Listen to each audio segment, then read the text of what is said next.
We have a new president in Austin, and I know what you're thinking, but I'm going to introduce you to that new president. Thanks for being with us on Austin Faith Dialogue, and I invite you to be with us as we meet the new president. Austin Faith Dialogue, at the crossroads of religion and life. A series highlighting the cultural and social interactions between the worshiping and religious communities in and around the capital city. Austin Faith Dialogue is brought to you by the Austin Metropolitan Ministries in cooperation with KXAN. Join us now in Austin Faith Dialogue. Welcome to Austin Faith Dialogue. I'm Carl Gronberg, host for the program, and we thank you for being with us. And I mentioned at the top of the program that we do have a new president in Austin. He's the president of Huston Tillotson College, Dr. Larry Irvin. And he comes to us from Tennessee, and he comes to share with us about a light that he believes is a part of his college, Huston Tillotson. Dr. Irvin, welcome to Austin and to Austin Faith Dialogue. Thank you very much. Good to have you here. Tell us a little bit about you. You told me that you're a native of Tennessee. You grew up there? Grew up in Chattanooga, Tennessee. Left there when I finished high school and went to Atlanta to go to undergraduate school and stayed there. And maybe for the viewing audience of Austin Faith Dialogue, there might be an interesting comparison as you having recently moved into Austin between when you first came to Atlanta and now you're coming to Austin. Tell us a little bit about what the Atlanta, Georgia was like when you arrived there. Very much like the Austin of today. The infrastructure was really not developed to handle the traffic. Of course, the traffic that exists now has superseded the infrastructure that was built during that time. But there was just a lot of excitement in the city. There were new buildings going up. A lot of people were being attracted to town from out of town, just as here now. And we, I think, had no idea how far that would go from a city of about 1 million in the metropolitan area to now a city approaching 4 million. I know you don't wish to have 4 million people in Austin, but that's a possibility. There are a lot of people probably reaching for their dial right now and saying, if he's advocating 4 million in Austin, we're going to turn him off. No, Austin's a lovely place to live, and we want you to find it that way, and we're glad that you've come here. Now, you did your academic work in Atlanta. Right. I got a bachelor's degree at Clark College, then went on to Georgia State University for a master's of science degree, and then to Emory University in Atlanta for the PhD. And your PhD was in? American Studies, more specifically American Urban Studies. I'm a fan of the city, and I've studied the city most of my professional career. Well, you then must see real possibilities for a college like Huston Tillotson located in an urban setting. Absolutely. For most cities that have been successful in this century, they've had a diversity of higher education institutions to service the needs of the total population. And I see a niche for Huston Tillotson that really hasn't been filled yet in Austin. And I'm looking forward to our growth and development so that we can fill that niche. And I would think also, being a longtime resident of Austin, that Huston Tillotson has really a calling in this day and time to invite people to explore a part of Austin that I think probably has been forgotten by many people. Tell our viewing audience, where is Huston Tillotson? It's in East Austin. It's just east of I-35, right east of the major part of downtown Austin. I think a lot of people don't know it's there, but they will know very soon that it's there, because I think one of the things that we have to do, and you mentioned this earlier in your comments, was make sure that we are the kind of visible light in the community that people can recognize from near and far. Part of that is symbolic, being able to show off the campus, but there's a real need for us to reach out to our immediate community and be a resource for that community as well. As you drive towards Huston Tillotson, or as a matter of fact, when you come in from the south into Austin, you can see a building that's on the skyline there of your campus. What is the name of that building? That's the tower at King Seabrook Chapel, and that's where we want the light to shine. It won't be a building as tall as the one on the University of Texas campus, but it will no less be a light for the community and a place where the community can place its pride, just as it does at the University of Texas. I think it's wonderful that you're not afraid to utter those words, the University of Texas, because the UT stands as this large state institution here in Austin that gets so much press and so many people are proud of, and justifiably, of the University of Texas. And yet, here is Huston Tillotson. What role does a college like Huston Tillotson play in the educational framework? From my perspective, there's room for all kinds of colleges in Austin, and I don't think that we're in direct competition with each other. I think we support each other, and part of what I want to do is to reach out and to work with those institutions so that we meet the needs of the community, of the total community. There is certainly a place for an institution like the University of Texas, Concordia, and the others. There are about 9 or 10 institutions here, and they all have purposes. And we just have to recognize what we can do and what we can do together to lift the whole community. You've touched upon this, but let me just explore this with you a little bit more. I was educated at a church-related school, so I have a real feel for what Huston Tillotson or the Concordias or the St. Edwards or the Southwesterns do in this area. You mentioned purpose. What purpose does Huston Tillotson, from your point of view, as now you're just new on the turf, you arrived when? Well, I got here officially about a month ago, but I started working with the school about 2 months ago. All right, so officially you came in. You've not even officially been installed yet. That's correct. We haven't had an investiture yet. And that'll happen? Probably not until next fall. There's some things I'd like to get accomplished before we move into that arena. Okay. What is the purpose then that you see? You're just new in the area. What is the purpose of Huston Tillotson? Well, I think, first of all, church-related institutions have a special purpose, and those purposes can only be fulfilled in institutions of a like nature. If you're at a state-supported institution, there are certain limitations, but in a church-related institution, you can really focus on values development as a young adult that you really can't do, certainly with as much latitude at a state-supported institution. There are curricula that you can pursue at a private church-related institution that you can't at a public school. So we really need to take advantage of that and recognize that. And for parents who are looking for an environment where their children may need a different kind of nurturing, that they really are not going to be comfortable in a very large environment where they're in very large classes, we provide that niche, that small classroom size where students can make that transition from high school to college and learn to negotiate as young adults. Is Huston Tillotson a residential college? Yes, it is. Although half of our students probably are commuter students, there are facilities to accommodate about half of the student population on the campus. And is the campus life pretty exciting for those who might be interested in knowing about Huston Tillotson? The campus life is exciting. I talked just this afternoon with our SGA president, Anthony Mays, about some of the things that he has on his drawing board for the year. And I support what the students are trying to do, because part of being in an environment like this is not just what you do in the classroom, it's what you do outside of the classroom as well, and how those two things fit together. Would that be part of the purpose then that a school like Huston Tillotson has, is to lift up not only the concern for one's academic well-being, and certainly that's important and basic, right? They're there to get a college education. Absolutely. But how about, your PhD is urban studies. How about service to the community? Service to the community is a primary concern. I think that's something that the institution has to embrace, not only for its students, but in its own mission. We must be good citizens of the community. We must reach out, and that's part of what I'm talking about, of being that light in the community, reaching out and providing opportunities for others in the community to share in the resource that exists there.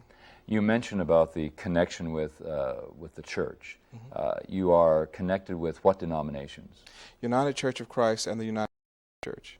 And they are represented then how at the college?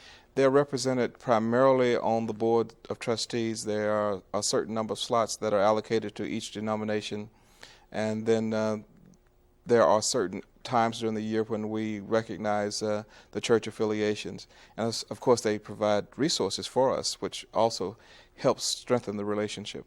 Do you have a regular chapel program at Huston Tillotson? We do. We have a Wednesday chapel service that goes on every Wednesday at 11 o'clock.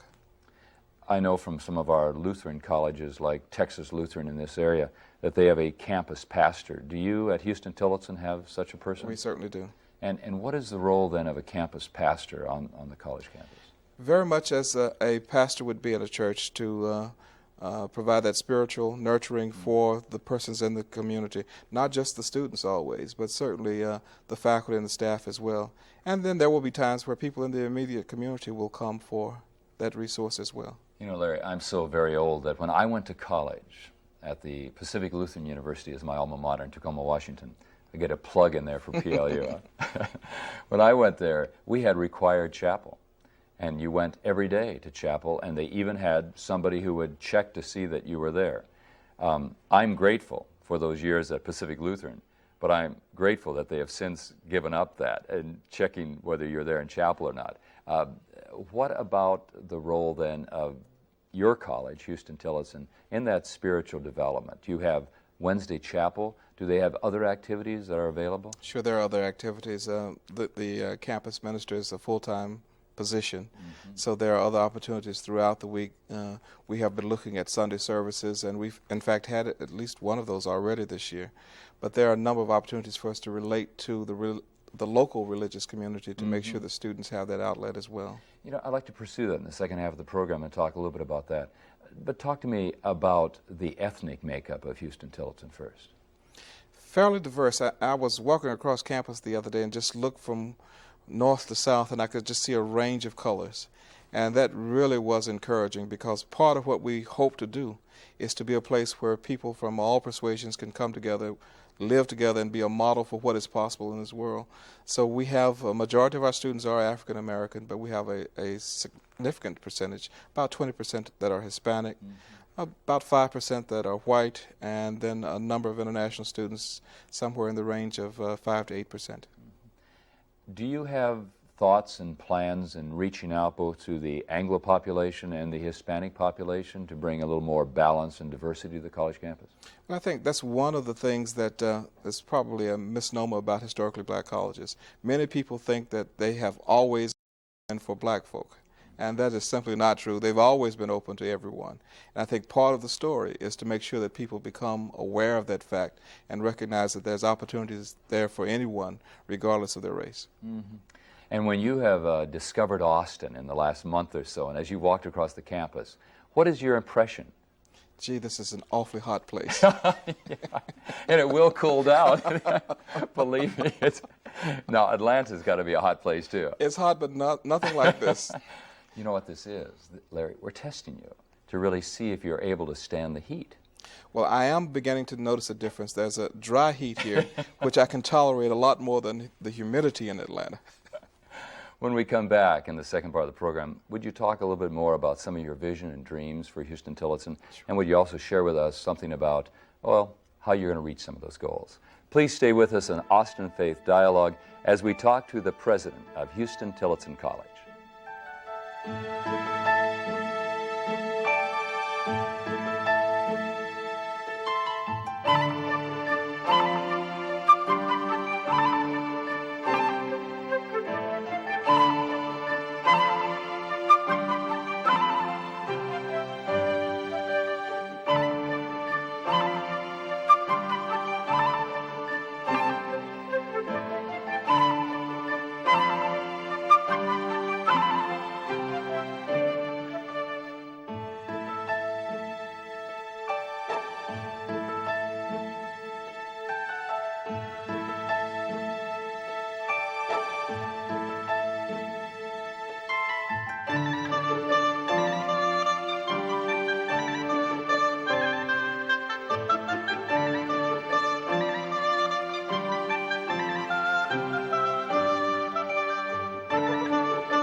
Welcome back to Austin Faith Dialogue. I was wondering which camera I was going to go to, but I'm glad I'm here with you on this camera.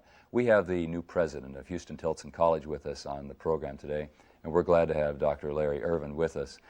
Dr. Irvin, we were talking in the past about the first part of the program about some of the spiritual development, some of the values that are part of a college like Huston Tillotson. Wondering if you might be able to tell us a little bit about how Huston Tillotson came into existence. There was you said, historically black colleges. Tell me a little bit about that. In this country, there are about 103 institutions that are identified as historically black colleges. They were founded for black folk in this country when they could not go to the majority institutions. Many of them are private. I think there are about 40 that are private, and the balance are what we call land-grant institutions, so they're public institutions. We are in the state of Texas have a number of private institutions as well as some land-grant historically black colleges. So there's a network of these institutions that's supported by an organization based in Washington called the National Association for Equal Opportunity in Higher Education, and they service all of the historically black colleges and some that we identify as minority serving institutions as well. When your experience in education as a young man who grew up in Tennessee, went to high school there, and then went off to Atlanta, Georgia for college, Clark College, you mentioned that. Was that a historically black college? Yes, it is. And then Georgia Southern? Georgia State University is not. It's a majority. That's where you did your master's work? My master's were at Georgia State, yes. Okay. And then Emory? Emory is a majority institution as well. Okay. And Huston Tillotson, then, to come back to Austin. Huston Tillotson is a merger or a consolidation? A consolidation of Samuel Houston College and Tillotson College.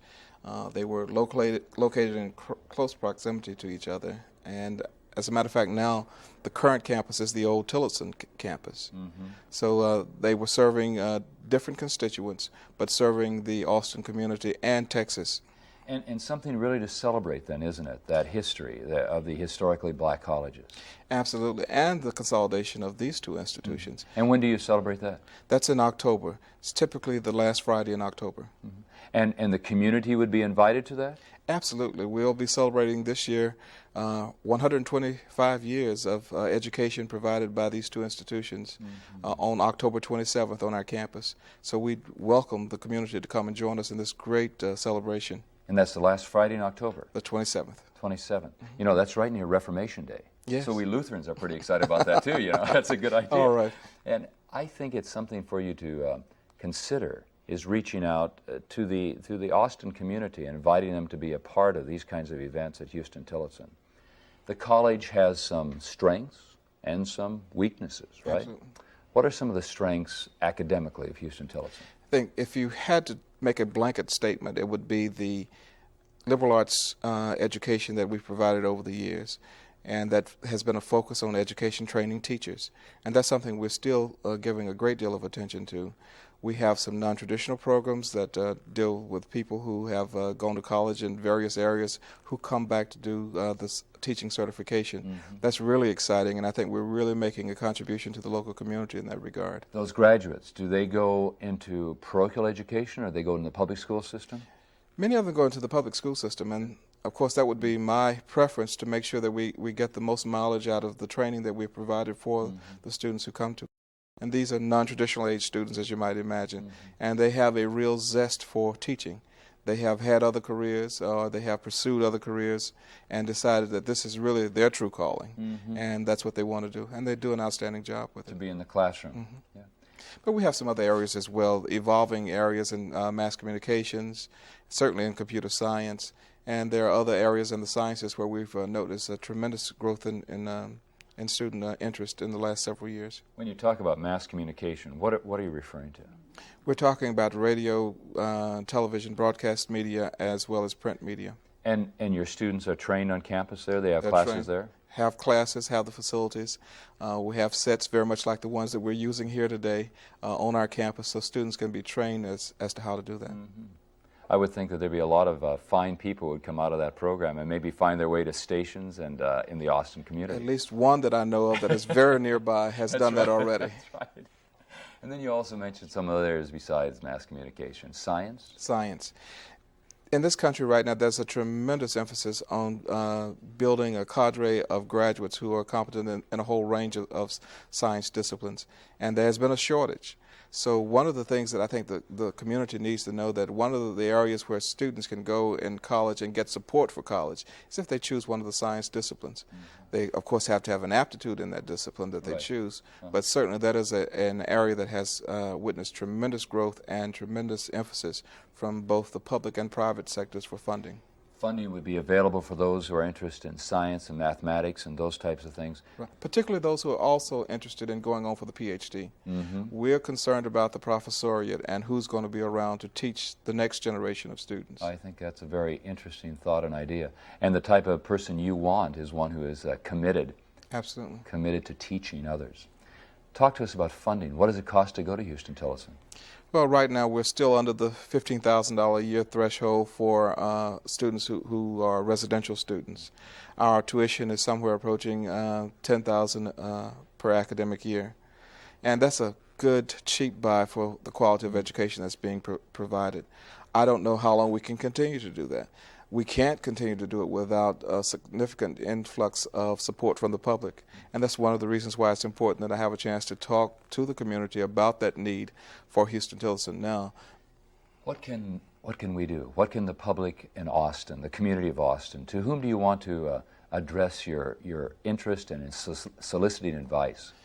Well, the emphasis would go to the broader community at large. Certainly we want people to consider our institution for education, but we certainly want the corporate community to look at what a resource we are and what it means to the city for us to continue to be that resource. It would make a tremendous difference in the Austin 20 years from now if we are able to support and strengthen Huston-Tillotson so it can continue to provide the kinds of persons that it has provided in the past. I talked the other day with Robert Stanton, who is the head of the National Park Service, a Huston-Tillotson graduate. I think very few people really know that. Got an education right there on that campus that allowed him to move to the highest ranks of government. And there are others. I think that word needs to get out. I think you need to tell not only the Austin community, but others throughout the country. You recruit your students mainly from the Austin area, Central Texas? Most of the recruiting has been in the Southwest, and particularly with an emphasis on Texas. What we're attempting to do beginning this year is to broaden that base, certainly stretching from the Washington, D.C. area throughout Texas and covering all of the Southeast. And always telling them to be prepared. It's hot in Austin. Is that right? Absolutely. Be honest, doctor. Tell them the truth. Well, you have to tell the truth because the truth will always reveal itself. That's right. What about, you mentioned corporations. Austin has been changed in so many ways by corporations. What might these corporations in Austin do, and what vision do you have of serving them as well as them assisting you? As you know, there's a shortage of workers in a lot of the technology fields, and I feel that we can reach to a population that might not normally be reached to help with that, to reduce that shortage. I'm confident that we can do that in a way that few other schools could do it. So I'm looking forward to being able to tell that story and work with the corporations. Many of them have already been supported, but in this day and age, it requires stepping up a notch or two to make sure that we can be competitive with the changing technology. That is a tremendously expensive venture, which means that we have to shift our gears quite frequently, and therefore it becomes very expensive. So sustained contributions are really what we're looking for. I'm thinking that maybe to invite people to come across I-35, to see what you have over there on that campus. People, a cross-section of the community, and to see not only your beautiful chapel, but the other facilities that are on that campus and invite them to become a part of it.